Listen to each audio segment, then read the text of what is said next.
Hey everybody, Yoda bought this new camera and I'm testing it out this morning. And I did the video. I just want to let you know the audio when I'm walking around is not the best. You hear all kinds of clicks and stuff. That's the mount. Once I get the proper chest thing so we can do a point of view type of video, it will be much better. So bear with it and I hope you enjoy it. Hey everybody, Yoda got us a new camera. She got us one of those little Vivitar action cameras. We call it the No Pro around here because it's a fake GoPro. But I thought this morning we'd take it for a ride. So come on, let's go do the morning chores.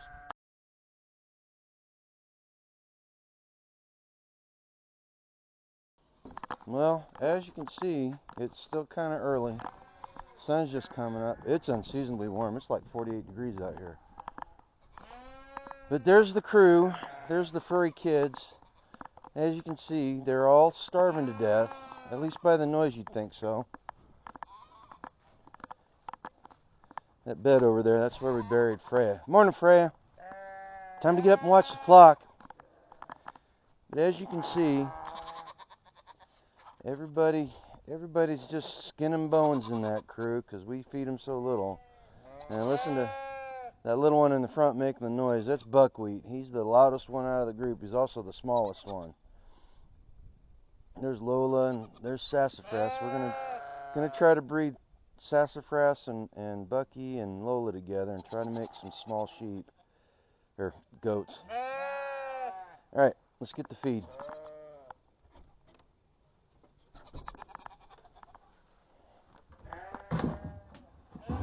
So there we got the Premier One lights we put up last year. And after a year being outside, they're still working like they're supposed to. And here's the big buckets or the big barrels we got to put the food in. You see me filling them up. There's that one video. So here's my only complaint about these things. And I got two complaints about them. First complaint is they're so deep that when you get down to the bottom, even I have a hard time getting the food out. So that's an issue I got to address. And the second thing is, when these are full, they weigh about 330 pounds, which is fine. You know, I've got a barrel dolly I can wheel them around with, but that thing's lifted up about 12 inches. And when we were buying food in the bags, excuse me, that was fine and dandy.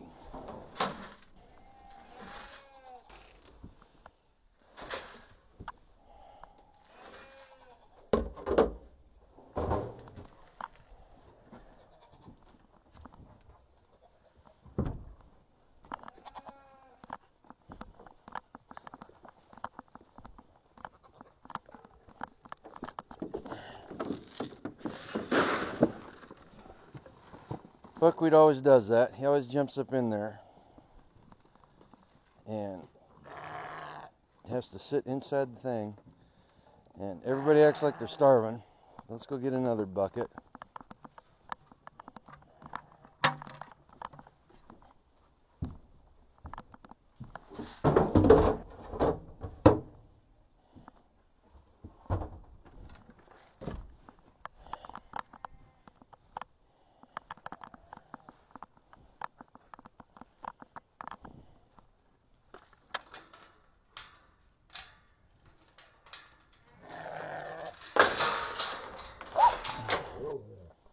It's me here in the background.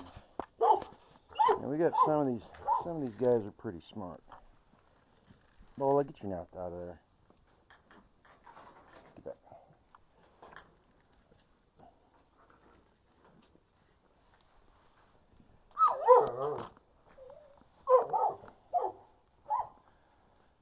So throw a little out on the ground right here, keep them from mauling me.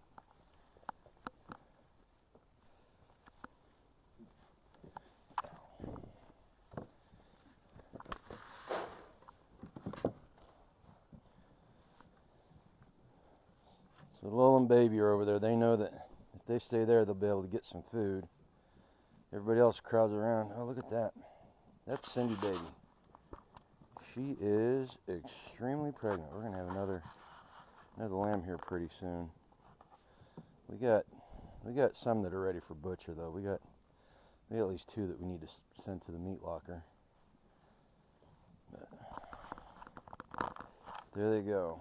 I'm gonna have to fill their water up here pretty soon. Probably do that this morning.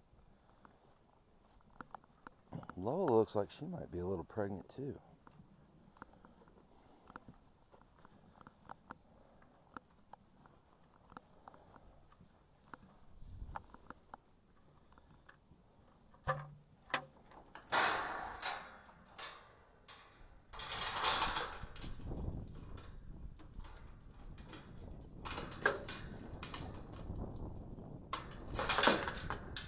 All right, let's go get the chickens fed now.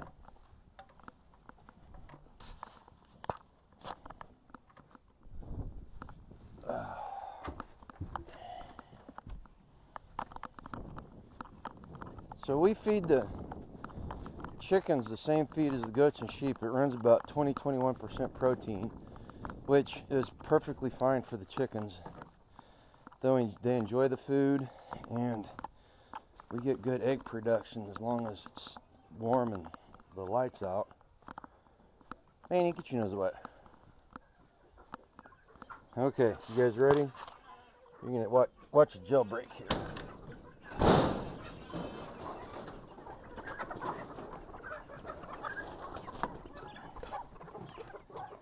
That's what it's like every morning.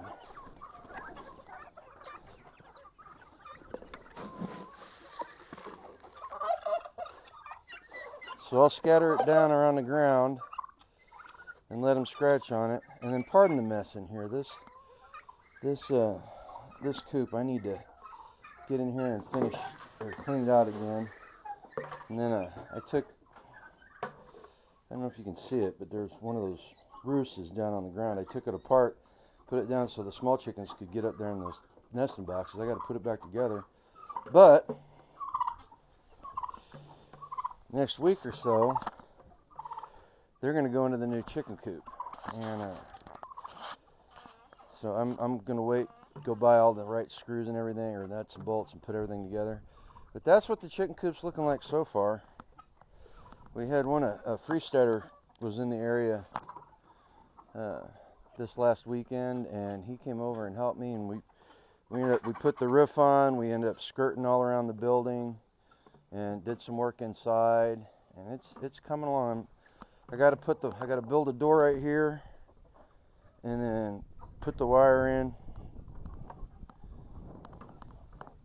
But it's gonna be pretty good. Actually got a door on there that works. Let's show you what it looks like inside. That's what it's going to look like on the inside. Got to put the linoleum down and put the wire in, and then mount those nest boxes, and it'll be functional. I still got to put the soffit up. Got to go get some soffit material and do that.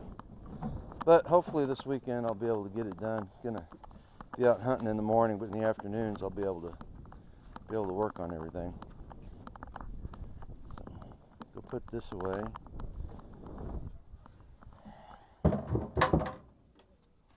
Now, one thing I need to do this morning, Yoda said there was a jailbreak yesterday. So we got to go around and check the fence and see where they got out. I may have just left the gate unlocked. I don't know. So I did that the other day. Let's go take a walk and see what it looks like. So one of the big problems we faced over the last year is fencing.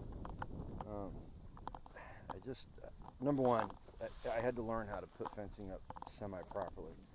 Number two, the electric fencing, it was so dry this summer that it wouldn't ground, and kept having jailbreaks, so I had to stick them inside had to keep them inside the enclosure over here. And you can see, they're eating the feed, but I also feed them hay. You can see I roll the bales out on the ground there.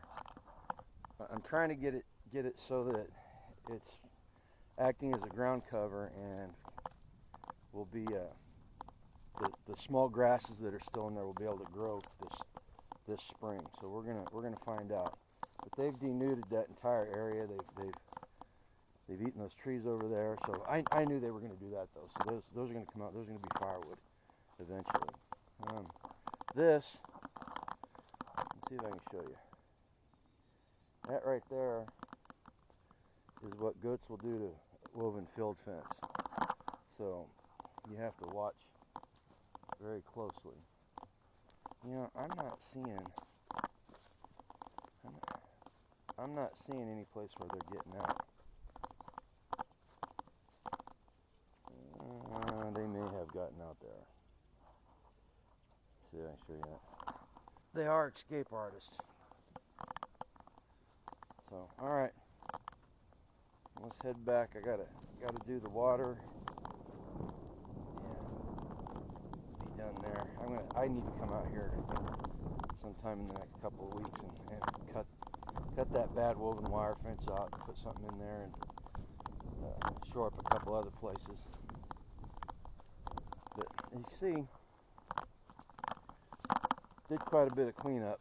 I'm gonna do a video probably next weekend. To be honest with you, I don't have time during the week. Not getting home until it's dark, so I really can't do anything outside unless I got a headlamp on. But can't film if you're doing that, right? Oh, wind's blowing. We'll see how well this camera does with the dealing with the wind. That's what it's like. I gotta go turn the hose on for the stock tanks for the goats and sheep. That's not very exciting.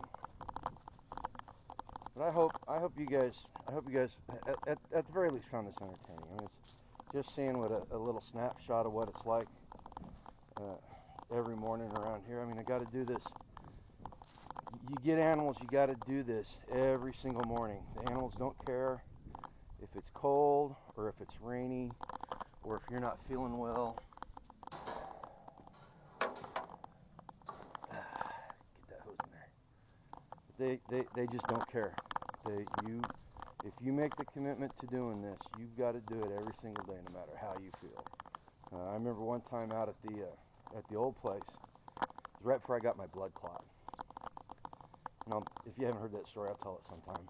But I had pinched my sciatic nerve, and I couldn't walk. And I literally, before I could go to the chiropractor that morning, I literally was crawling up the stairs from feeding them. I was walking all hunched over, feeding them, and I literally was crawling on my hands and knees up the stairs to get back into the house. But they don't care. They don't care. We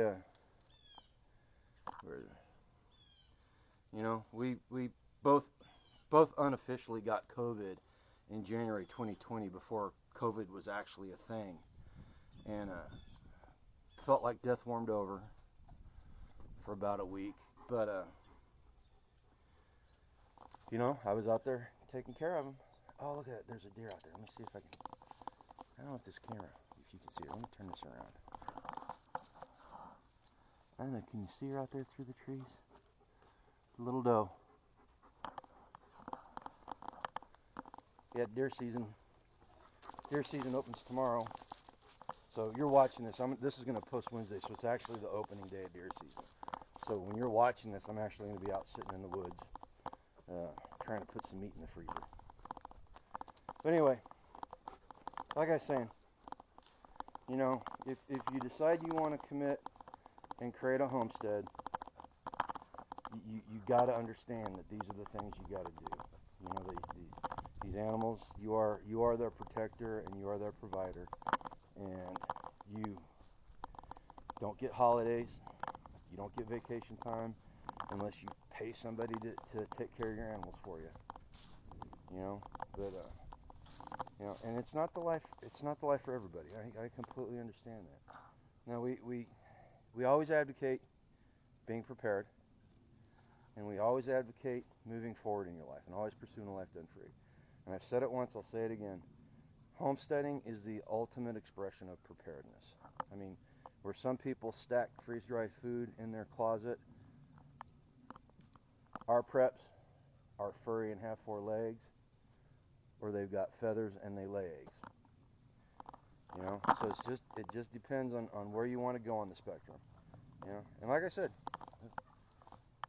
said, it's not for everybody. Sorry that the roosters are chasing each other around. We got a little rooster who's about 10 feet tall and a big rooster who's kind of a wimp. So the little rooster chases the big one around whenever he tries. Here, hang on a second.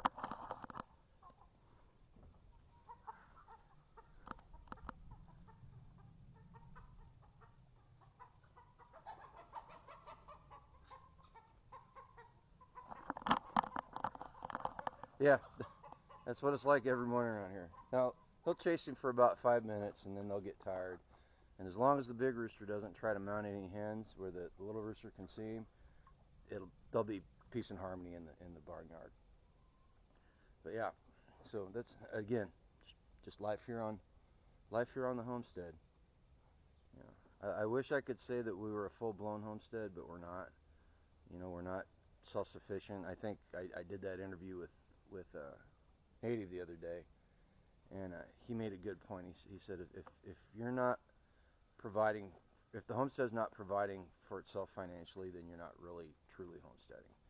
You know, you should be able to not have anything come out of your household budget to take care of the animals and all that stuff. And I agree with that. You know, so we're gonna get there. Like I said, some of these bigger lambs, these rams are gonna go to butcher. We're gonna put 2 of them in our freezer, and then we've got 3 that we got to sell. So if anybody's in the neighborhood and you know you live near us and you want some lamb meat for your freezer, you just contact us. Let us know. We'll cut you a good deal. That tank's almost full, so I'll go turn it off as we're walking over there. Closing thoughts. Using this camera, this little Vivitar action camera, pretty easy. Once you get used to how to point it, and once you get the thing figured out, and we'll do a video. We'll do a review on it. I mean, because even if you're not YouTube creating, something like this is really handy to have, so you can share with family and friends what you're doing. You know, take pictures for prosperity. But till next time, give thought what I said. Hope you found this entertaining. Go ahead and hit that like button if you liked it, so that YouTube knows that this is the type of stuff you want to see. Go ahead and hit the notification bell or share it if you want. Most importantly, go live a life done free.